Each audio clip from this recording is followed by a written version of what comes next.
name is Gustavo from FCST, and I want to present to you the air-blown microcable fiber unit.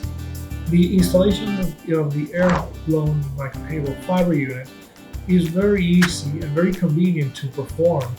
The microcable has a very ingenious design to allow for a great air-blown performance. It can host from 2 to 12 coils inside the cable with a diameter of 1.15 mm to 1.65 mm. It can be installed in microducts of 5 3.5 mm and 7 3.5 mm size. The installation is very simple. All you need is a buffer stripper. This one's made by FCST. What you need to do is take the buffer stripper, gently press it onto the air-blown cable unit.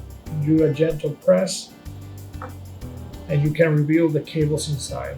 To remove the sheath, you use the second blade of the buffer stripper, apply a little bit of pressure, and you spin it, and carefully pull it out.